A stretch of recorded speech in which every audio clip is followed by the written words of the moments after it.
Hello investors, welcome to this video. Do you want to invest in Ekpe land right now? You look around social media, you see a lot of advertisement going on for 1.5 million, 2.5 million, 3.5 million naira land in Ekpe, and you're thinking to yourself, is this safe?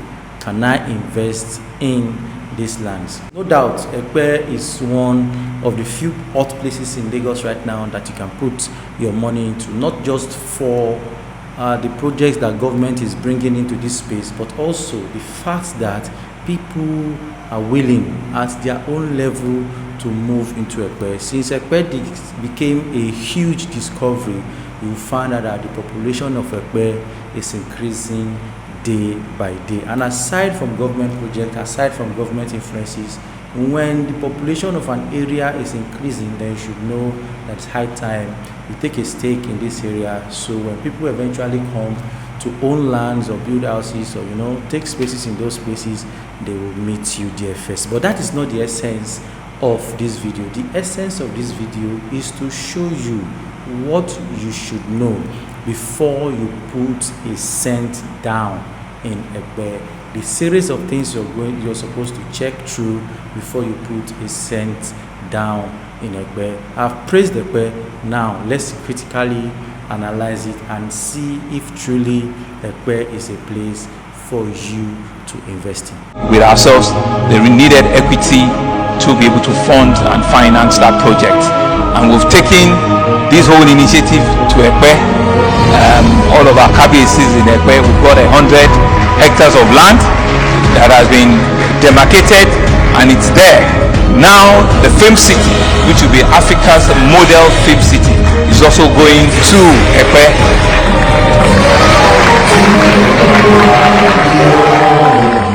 My name is Igbodu from Korrect Homes and Properties, and I want to say thank you for following my channel.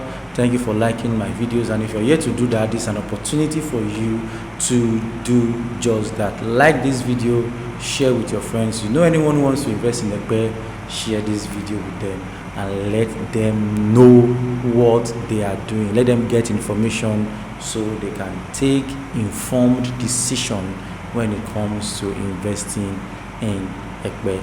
All right, now you go through your social media and you see a lot of advertisement for land as low as 1.5 million, as low as 800,000, as low as 2.5 million, as low as 3.5 million. And you also see things like the title on this property is deed and registered survey. And some people take it further to mean that the title of this property is C of O in view. What do all these things mean, and is it safe for you to put your money in such properties? Let's dig in. One thing that you're supposed to check when you're investing in a place like Ekpe is the status of the land. Status of the land. Most lands in Ekpe are the same. What do I mean by the same? They are all dry land, and in some places you find wetland. And Ekpe has not been really titled like that. There are only a few places in Ekpe that you find a C of O, and those places in Ekpe that you find a C of O, I can guarantee you it was people who bought these places that went to apply for their C of O. So there are only a few places in Ekpe you find things like C of O, excision. All other lands in Ekpe are divided into three categories, because according to the Ekpe master plan that government has begun to release not too long ago, you will find that most lands in Ekpe are free. Some are designated for agriculture, and some are designated for forestry, and some are really committed land. For example, what do I mean by committed land? A few weeks ago, the Lagos State government they announced that they have struck a deal with one other company to build the Lagos Film City, and over how many ballots were mentioned, donated over 100 hectares of land to this cause, which is going to be a mega project. Now, if at any point you buy a land or you invest in a land in any of these places, I'm sorry to announce to you that that land is gone. So this is what we are talking about. So how do you know the land that have been donated to the Lagos Film City in areas like K2 so you don't invest in such lands? This is why it is important to know the status of the land. What is the status of the land you are investing in? And also it also comes about the fact that in Ekpe, the free land and the agricultural land and the forestry land are not exclusive in different areas. Do you understand what I mean? It's not like government divided Ekpe into three and made some place agriculture, made some place forestry, made some place free for residential. You find out that in different areas, in different locales, in different villages in Ekpe, you find this same designation of land. In all the areas, all the villages in Ekpe, you find free lands, you find residential lands, you find agric lands, you find forestry lands, you find committed lands. And this is how the lands in Ekpe are designated. But this is what you should know as an investor. Whenever you find a land that is free, that is really free, and it is called a freehold, what it just means is that that land has no title yet, and that land is free for a title to be processed on it. A freehold land means it is free for a title to be processed on it. And there are some other designations like agric and forestry. These agric and forestry are also good to buy. However, there is something we call ratification. Those kind of lands will be ratified first before a title can be provided for them. That is just the difference between a free land and a land that is designated for agric or for forest. Yes, even I myself, I have some acres of land in Ekpe that is agric, and as speaking to you now, we are preparing for processing a CFO for that land through a process of ratification. So that is not a problem. Where the problem is where government has committed a land for a major project, like an army barracks, like a military camp, like the Lagos Film City, for example, like other projects that government are coming up with, and you still went and invest in those kind of land. Also, there's something you need to know when they say a land has a deed and a registered survey, and one has a C of O in view. What those people who sell land with C of O in view are just trying to let you know is that this land is free to be processed to C of O. Now, here is what you should know. If the company is going to be processing the C of O on your behalf, the price of that land will be high, because selling of land is business. Getting a plot of land and creating an estate and selling it is business. So they are going to make profits. And also because they are going to be making they are going to be verifying or registering a C of O on that land, then it also means they are going to add the money for that C of O into that property. And you will never find this kind of property anything less than 7 million naira.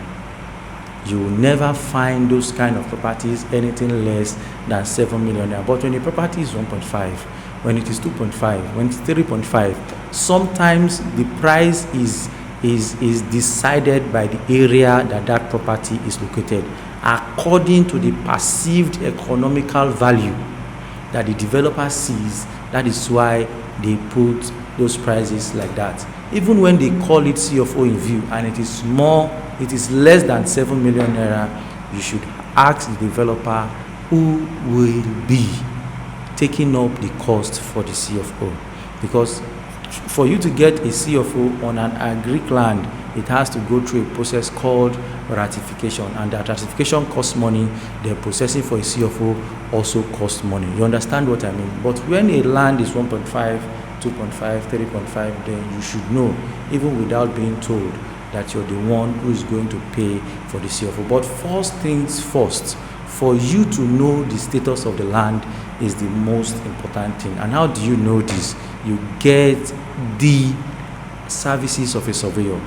And most times the real estate company that is selling to you, they know the status of that land. You just need to ask them that, was this land charted? If they said yes, please can you send me the charting details of this land? And if they are being sincere, they will send it to you.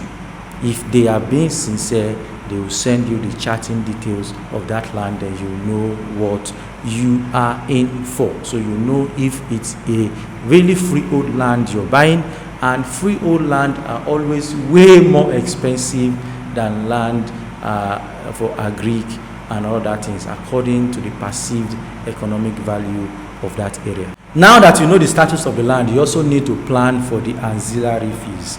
A land of 1.5, that is not the only thing you're going to be paying.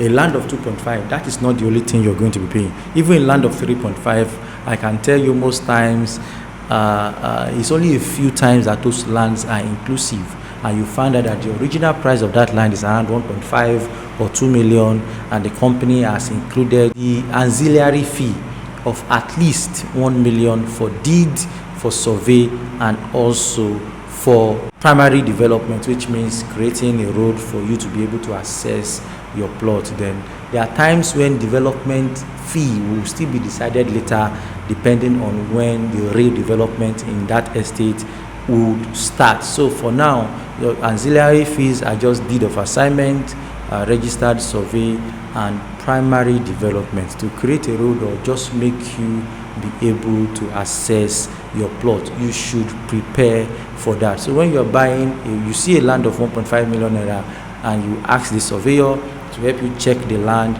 or the company in their honest heart send you the charting details of the land, and you find out that okay, this land is agric, which is good to buy. Those are one of the most affordable land you will find in Ekpe, which is good to buy. Then you see that it's agric, okay, then you need to go ahead and pay the ancillary fee so that you can be allocated.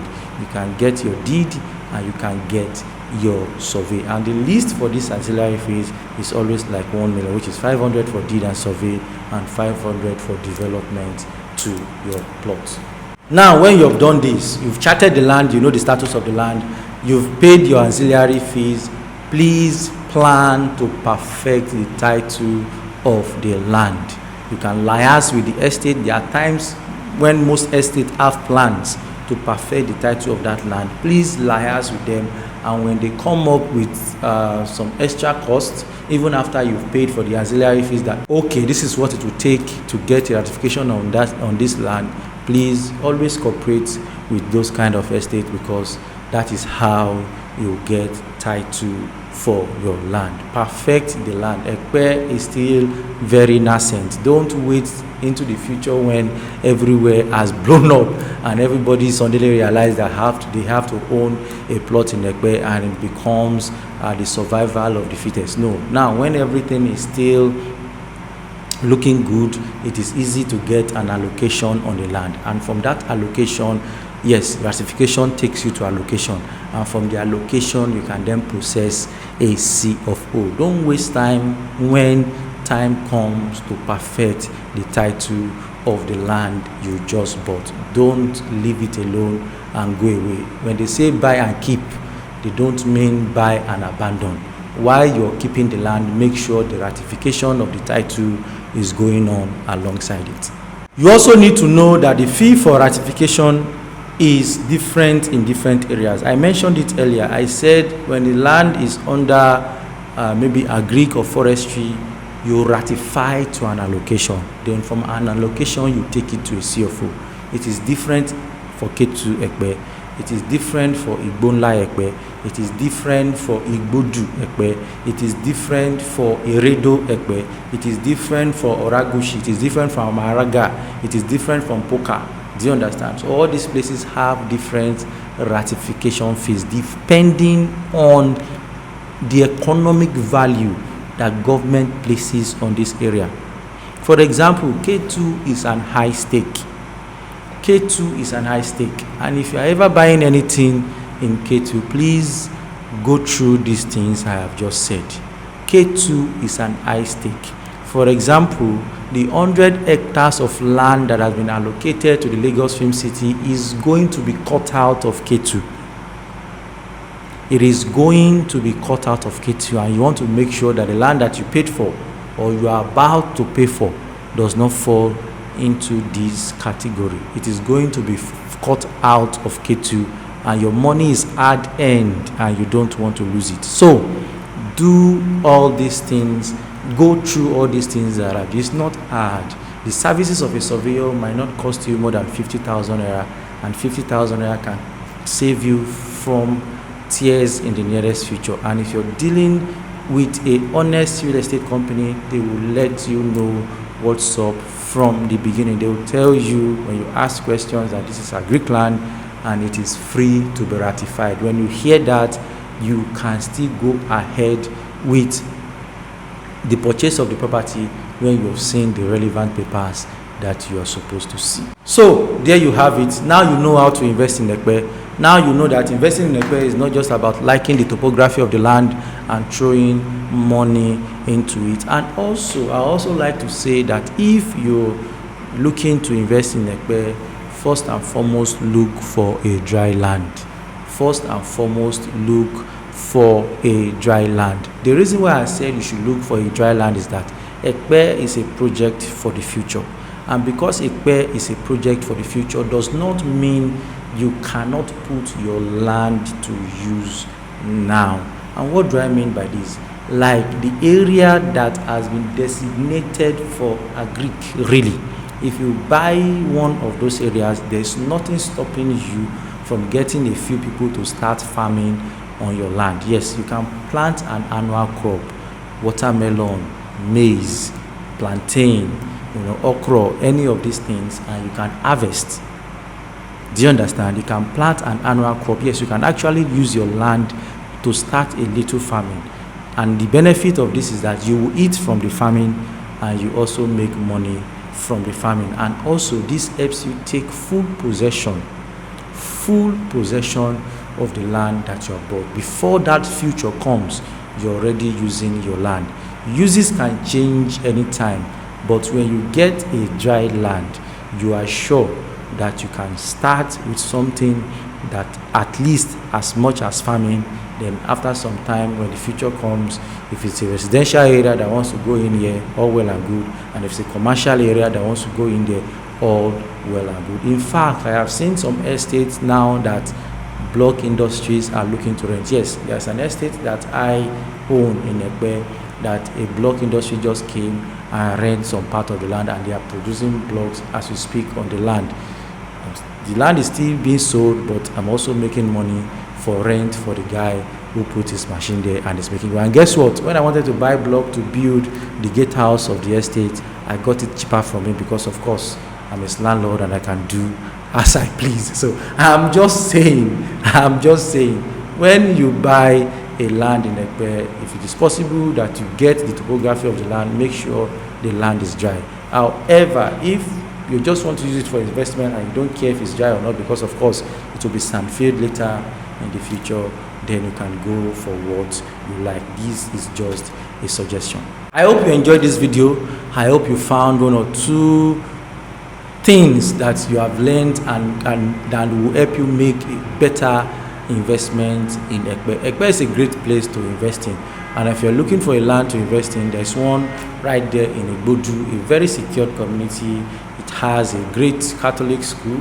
It has a massive army barracks, some kind of protection around the area that you can move in and out of easily. So give me a call today and I will set you up very good. Thank you for watching this video. God bless you.